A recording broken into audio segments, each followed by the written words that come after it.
Welcome student. आज हम हमारा नेक्स्ट टॉपिक स्टार्ट कर रहे हैं ऑर्थोनॉर्मल सेट। इससे पहले हमने ऑर्थोगोनल सेट पढ़ा था। ऑर्थोगोनल सेट में हमने क्या डिफाइन किया था कि अगर भी आप एक इनर प्रोडक्ट स्पेस ले रहे हो और एक डब्ल्यू उसका सब स्पेस ले रहे हो, देन हमने क्या डिफाइन किया था कि उन दोनों एलिमेंट्स, उनके कॉरस्पॉन्डिंग जो एलिमेंट्स, अगर उनके इनर प्रोडक्ट ज़ीरो आ जाए तो उस समय हमने क्या बोला था, ऑर्थोगोनल बोला था। ठीक है, आज हम पढ़ने जा रहे हैं ऑर्थोनॉर्मल सेट। तो ऑर्थोनॉर्मल सेट के लिए देखो हमारे पास क्या डेफिनेशन बनेगी। सबसे पहले हमारे पास ऑर्थोनॉर्मल की डेफिनेशन के अकॉर्डिंग क्या है, ए सबसेट एस हमने डिफाइन किया जिसमें एलिमेंट्स हैं यू आई, ठीक है, of an inner product space, inner product space V is said to be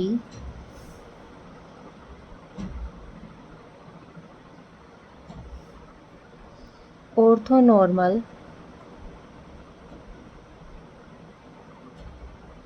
ठीक है, इफ फर्स्ट कंडीशन हमारे पास क्या है कि यू आई के साथ जो इनर प्रोडक्ट है वो 1 होगी, that is norm of you i equals to 1 for all u i belongs to s, ठीक है। एंड सेकेंड कंडीशन हमारे पास क्या है, u i and u j अगर डिफरेंट एलिमेंट की हम इनर प्रोडक्ट करें तो रिजल्ट क्या आएगा, 0 for I not equals to J, दोनों एलिमेंट क्या होंगे, डिस्टिंक्ट होंगे, ठीक है। तो ऑर्थोनॉर्मल सेट में हम क्या कर रहे हैं कि हमने कोई सबसेट लिया एस यू आई का of an inner product space, inner product space में से हमने कोई सबसेट लिया, उसे सबसेट को हम क्या बोल रहे हैं, ये सबसेट जो है वो क्या है, ऑर्थोनॉर्मल होगा। कब होगा, जब ये दो कंडीशंस को क्या करे, सेटिस्फाई करे। फर्स्ट कंडीशन क्या है कि यू आई के साथ इनर प्रोडक्ट क्या आ जाएगी, 1, that is norm of you I किसके इक्वल होगा, 1 के इक्वल होगा। एंड यू आई जो होंगे वो एस के एलिमेंट होंगे, ठीक है। एंड सेकेंड कि यू आई की यू जे के साथ अगर आप इनर प्रोडक्ट चेक करें तो रिजल्ट आपके पास क्या होगा, 0 for I not equals to J, ठीक है। तो सेम एलिमेंट के लिए तो इनर प्रोडक्ट बनाएगी और डिफरेंट एलिमेंट के लिए हमारे पास रिजल्ट क्या आएगा, 0, ठीक है। अगर कोई सेट ऐसा इन दो कंडीशंस को सेटिस्फाई कर जाए तो उस सेट को आप क्या बोलोगे, ऑर्थोनॉर्मल सेट बोलोगे, ठीक है। आगे अब इस ऑर्थोनॉर्मल सेट के ऊपर कुछ थ्योरम्स दे रखी हैं, वो हम डिस्कस करते हैं। हाँ जी, तो देखो रिमार्क में कुछ पॉइंट्स और दे रखी हैं। जैसे हमने बोला था कि ये जो सेट है, ये सेट यू आई इज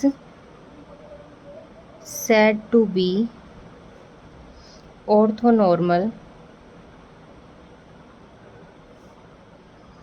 इस सेट को आप ऑर्थोनॉर्मल सेट बोलोगे इफ़ हम ऐसे डिफाइन कर दें, you I coma you J inner product किसके इक्वल है,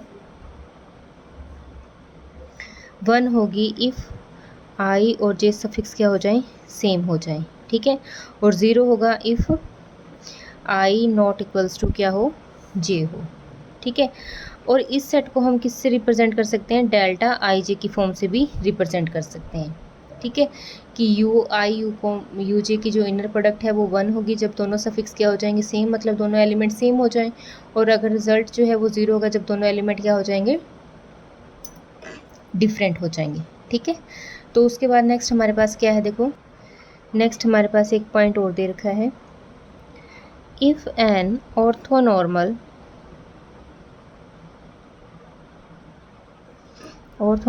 set is a basis for the space V,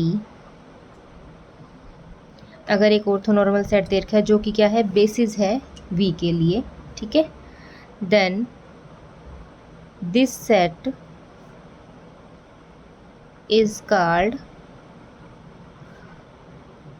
orthonormal basis for V, तो उसे हम क्या बोलेंगे कि वो ऑर्थोनॉर्मल बेसिस हो जाएगा V के लिए, ठीक है, क्या चीज़ डिफाइन करके, अगर मान लो कोई सेट दे रखा है, ऑर्थोनॉर्मल सेट है, वो किसी वी के लिए बेसिस बन रहा है, तो उस सेट को हम क्या बोल देंगे कि वो ऑर्थोनॉर्मल बेसिस है वी के लिए। ठीक है, नेक्स्ट हमारे पास इसके रिगार्डिंग कुछ एग्जांपल्स दे रखे हैं। जैसे मान लीजिए हम कंसीडर कर रहे हैं, एक एग्जांपल देखते हैं इसका। C2 जो है वो हमारे पास क्या है, C2 हमारे पास क्या है, एक इनर प्रोडक्ट स्पेस है with the standard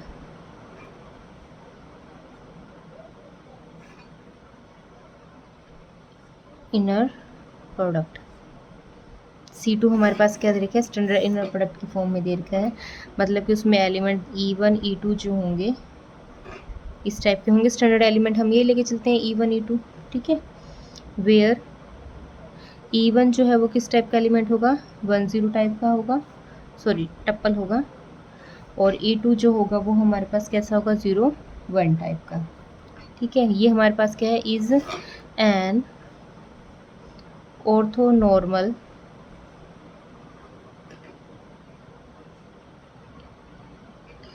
subset of C2। ठीक है, तो हम क्या करेंगे, ऑर्थोनॉर्मल के अकॉर्डिंग ये कंडीशंस चेक करेंगे।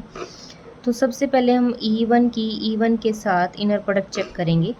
ठीक है, तो E1 के साथ इनर प्रोडक्ट का मतलब क्या है, और इनर प्रोडक्ट को हम वैसे डिफाइन करेंगे, एक एलिमेंट ये लेंगे, दूसरा इसी में से लेना है, तो उसको हम ये क्या करते थे, जैसे हम डिफाइन करते थे, अगर हम U एंड V की इनर प्रोडक्ट ले रहे हैं तो हम क्या करते थे, X1 और Y1 कंजुगेट ले रहे थे। ठीक है, X1 वाले कोफिशिएंट U में से थे और Y1 वाले कोफिशिएंट किस में थे, Y वाले जो कोफिशिएंट थे वो किस में थे, V में थे। इस टाइप से डिफाइन करे थे। अब हमें E1 के साथ इनर प्रोडक्ट चेक करनी है, मतलब कि इसी की एलिमेंट की इसी के साथ। तो पहले 1 × 1 का कंजुगेट आएगा प्लस 0 × 0 का कंजुगेट आएगा। तो रिजल्ट हमारे पास ये ओवरऑल क्या है, वैल्यूज़ क्या है, सारी रियल है, तो रिजल्ट हमारे पास क्या आ गया, 1। ठीक है, मतलब कि इसकी जो लेंथ है अगर हम देखें तो वो हमारे पास क्या आ गई, 1। ठीक है, फिर हम E2 के साथ चेक करके देखेंगे। तो E2 सेट हमारे पास ये डिफाइन करके है, तो इनर प्रोडक्ट में ऐसे ही लिखा जाएगा 1 × 1 कंजुगेट। तो रिजल्ट हमारे पास क्या गया, 1।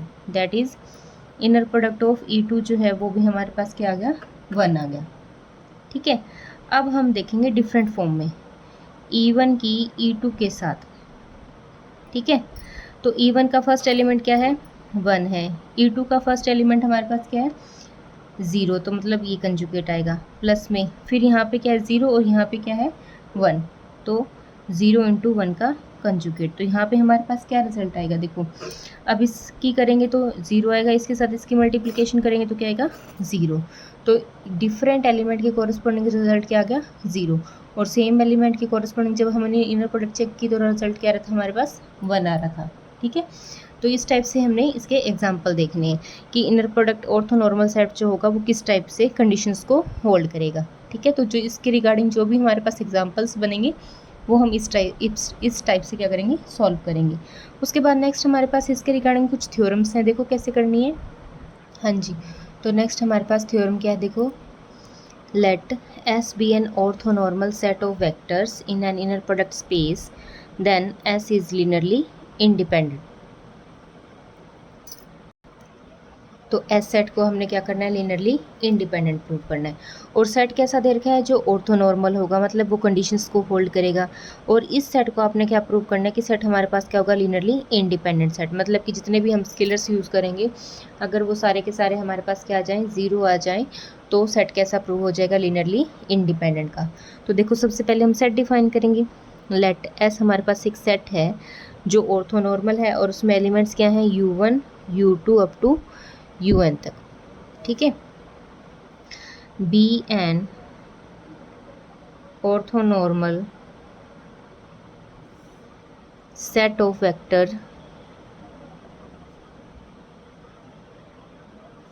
Vectors in an inner product space.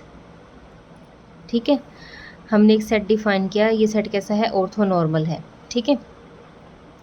अब इस सेट को हमने डिफाइन तो कर लिया कि एलिमेंट उसमें कैसे है, देन बाय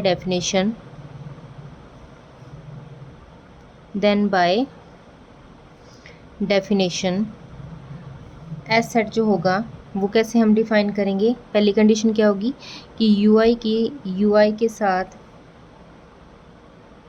या यूजे लिख लो equals to 1 if I equals to J, ठीक है। और सेकंड कंडीशन क्या है, inner product of U I comma U J equal to 0 if I not equals to J, ठीक है। तो ये हमारे पास कैसा दे दिया सेट, ऑर्थोनॉर्मल का, ठीक है। अब हमने क्या किया, let there exist scalars a1 a2 up to an, ठीक है, such that a1 u1 a2 u2 up to an un equals to 0। अगर सेट के अंदर हमने n एलिमेंट्स लिए हैं, अब इस सेट को हमने लीनियरली इंडिपेंडेंट प्रूव करना है, जो कि ऑर्थोनॉर्मल गिवन है हमें। तो उसके लिए हमने क्या किया कि स्केलर्स एग्जिस्ट होंगे तो उनकी लीनियर कॉम्बिनेशन डिफाइन की, और इस लीनियर कॉम्बिनेशन को हम कैसे लिख सकते हैं, समेशन की फॉर्म में भी लिख सकते हैं। आई आपका वेरी कर रहा है 1 से n तक, A I into U I equal to 0, ये इक्वेशन आ गई आपकी फर्स्ट, ठीक है। अब उसके बाद हम क्या करेंगे, हमें इस सेट के लिए चाहिए हमारे पास एलिमेंट कुछ ऐसे फॉर्म में बने। तो अब आपने इस समेशन की फॉर्म में तो लिख लिया इस रिज़ल्ट को, अब हम क्या करेंगे, इन एलिमेंट्स की प्रोडक्ट चेक करेंगे, ठीक है। तो वो हमने क्या किया, इनर प्रोडक्ट डिफाइन की I equal to 1 to n A I you I comma U के से, ठीक है। यहाँ से हमने चेक की तो हमारे पास क्या रिजल्ट आया, देखो। अब ये एलिमेंट हमारे पास डिफाइन कर रखे कि ये जो फॉर्म है वो इक्वल टू क्या है, 0। तो हम क्या करेंगे, इनर प्रोडक्ट 0 इंटू यू के करेंगे तो रिजल्ट हमारे पास 0 आएगा, ठीक है। ये हमने रिजल्ट पीछे भी सॉल्व किया था, यहाँ आप रीज़न लिख सकते हो बाय 1 का यूज़ किया है, इस इक्वेशन का यूज़ हमने यहाँ पे कर दिया, ठीक है। और यहाँ से हमारे पास क्या रिजल्ट आ रहा है, देखो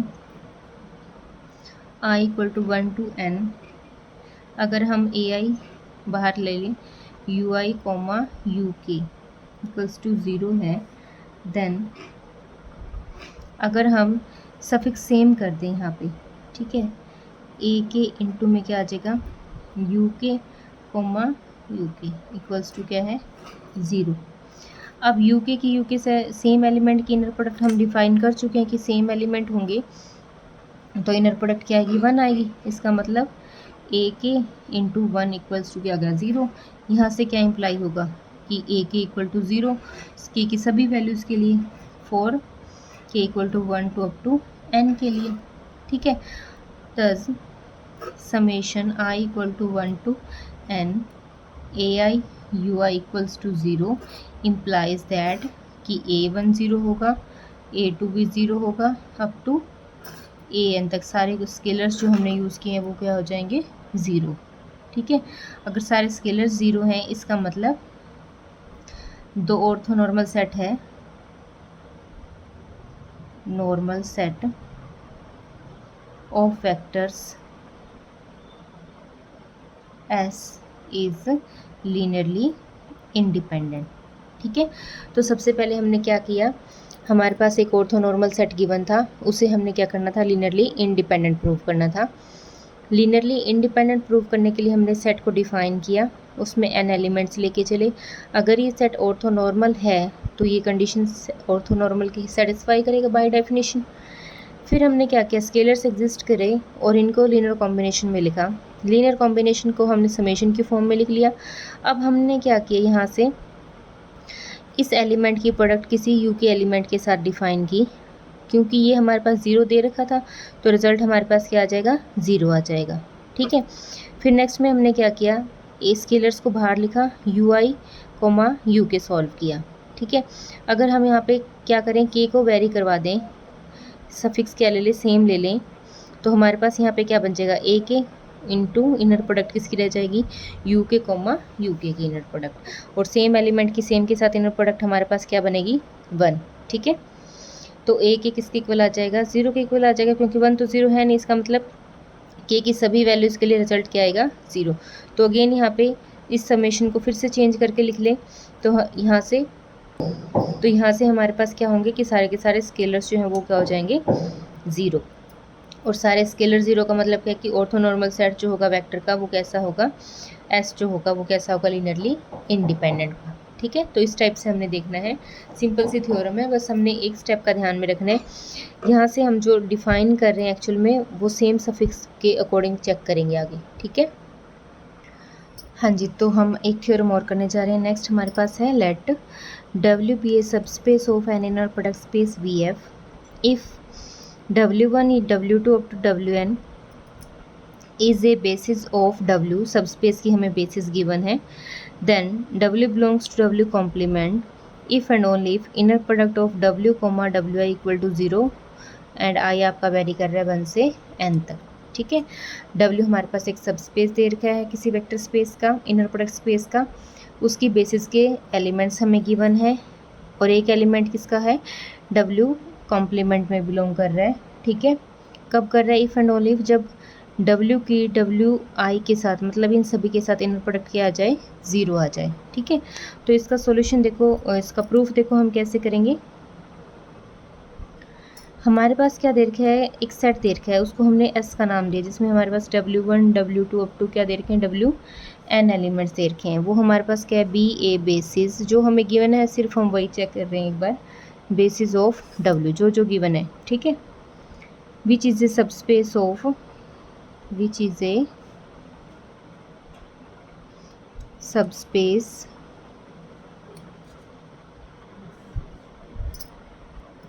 which is a subspace of inner product space VF, ठीक है। ये हमें गिवन है, और हमने क्या किया कि एक एलिमेंट लिया W कॉम्प्लीमेंट में से, बी आर्बिट्रेरी, ठीक है। अब देखो S जो है वो बेसिस बन रहा है, S is a basis of W, ठीक है। S जो है वो बेसिस है W के लिए, इसका मतलब जितने भी W होंगे वो WI जो होंगे वो W को तो बिलोंग करेंगे ही करेंगे, ठीक है। For each I equals to 1 to up to n, ठीक है। क्योंकि एस सेट को आपने बेसिस बोला है, तो इसका मतलब ये जितने भी एलिमेंट है ये इस सब स्पेस में तो होंगे ही होंगे, ठीक है। Also by definition of, also by definition of orthonormal complement, orthonormal complement के अकॉर्डिंग हम क्या करेंगे, हाँ जी, तो by definition of orthonormal complement के अकॉर्डिंग हम क्या करेंगे कि W एलिमेंट हमारे पास किसका है, W कॉम्प्लीमेंट का है, ये क्या इम्प्लाई करेगा कि W की इनर प्रोडक्ट अगर आप V से करोगे तो रिजल्ट क्या आएगा 0 for all V belongs to W, ये इक्वेशन फर्स्ट आएगी W कॉम्प्लीमेंट की डेफिनेशन के अकॉर्डिंग, ठीक है। और हमें क्या बोला गया है कि जितने भी WI हैं वो ऑलरेडी W को बिलोंग कर रहे हैं, ठीक है, कि WI जो है वो W के एलिमेंट होंगे for each I belongs to 1 to up to n तक, ठीक है। इसका मतलब इस इक्वेशन के अकॉर्डिंग इनर प्रोडक्ट जो आएगी वो W की WI हर एक I के साथ वो भी क्या आएगी 0 आएगी, for all I equals to 1 to n, ठीक है। फर्स्ट के अकॉर्डिंग बोल दो फ्रॉम 1 के रिजल्ट को हमने यूज़ किया, क्योंकि देखो अगर W एलिमेंट W कॉम्प्लीमेंट का है और सारे के सारे WI भी क्या कर रहे हैं W में से ही आ रहे हैं, तो ऑब्वियस सी बात है इनकी इनर प्रोडक्ट जो क्या बनेगी वो भी क्या बनेगी, हमारे पास 0 बनेगी, ठीक है। तो यहाँ से हमारे पास ये कंडीशन आएगी। अब हम कन्वर्सली लेके चले हैं, इफ़ एंड ओनली इफ की कंडीशन थी, कन्वर्सली में हम क्या लेके चलेंगे, देखो लेट एस हमारे पास एक सेट ले लिया W1 W2 up to Wn का, be a basis of W, ठीक है, where W is a subspace of an inner product space V, ठीक है। तो हमें प्रूव करना है कि W जो है वो W कॉम्प्लीमेंट में बिलोंग कर रहा है। तो उसके लिए हम क्या करेंगे, लेट एक W लेंगे जो हम इनर प्रोडक्ट का एलिमेंट ले रहे हैं, ठीक है, such that W WI equal to क्या है 0, ठीक है। ये इक्वेशन नंबर क्या आ गई 2, और 4 आई आपका सेम वही 1 2 अप टू n तक है। ये सेट हमें क्या दे रखा है, बेसिस दे रखा है, और W जो है वो सबस्पेस दे रखा है V का। तो अगर ये सबस्पेस है तो ऑब्वियस सी बात है वो एलिमेंट स्पेस में तो होंगे ही होंगे, ठीक है। तो W अगर इसमें बिलोंग कर रहा है देन हमारे पास ये कंडीशन होगी, ठीक है। Since S is a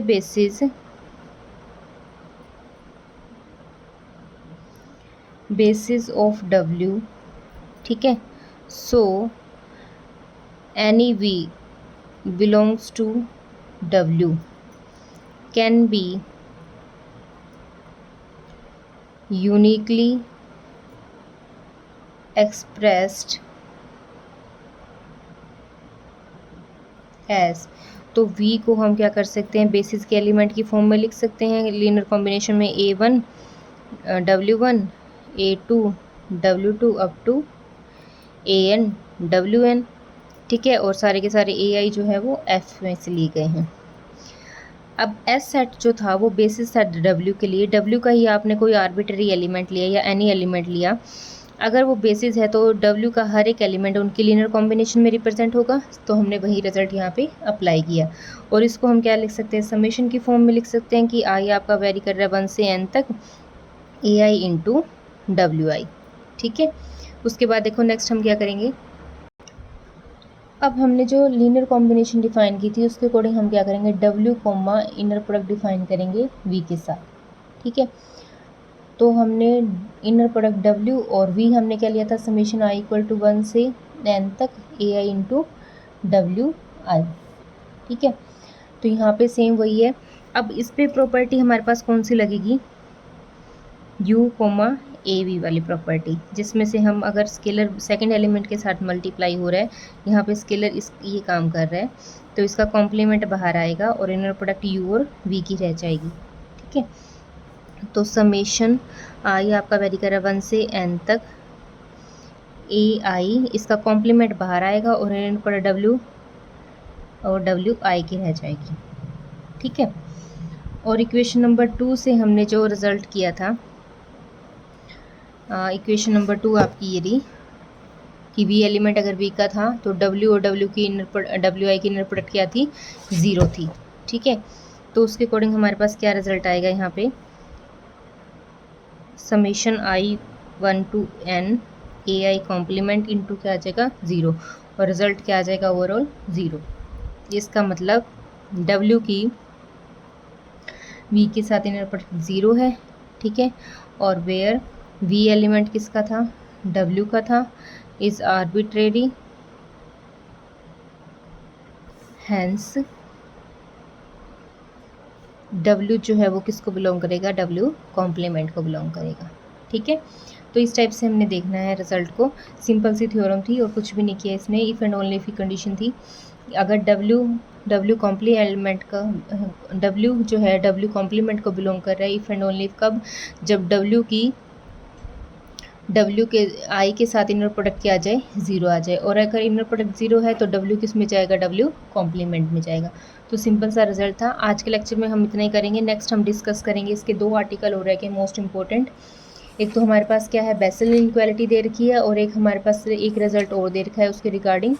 ortho normal हमने डिस्कस कर ही चुके हैं। अब ऑर्थो नॉर्मल के अकॉर्डिंग हमारे पास एक तो आर्टिकल बचा है बेसल इनइक्वालिटी, ऑर्थो नॉर्मल में और कोई नहीं है। उसके बाद हमारे पास है एक थ्योरम और रहती है, और उसके बाद हमारे पास क्या है, ग्राम-श्मिट ऑर्थो नॉर्मलाइजेशन प्रोसेस, ठीक है, प्रोसेस ये वाला टॉपिक जो है वो मोस्ट इंपॉर्टेंट है। इसके रिगार्डिंग हमारे पास एग्जाम्पल्स बनेंगे। तो ये 2 टॉपिक हो रहे थे, उसके बाद आपका पूरा सिलेबस कंप्लीट हो जाएगा। आज के टॉपिक में हम इतना करेंगे। Thank you.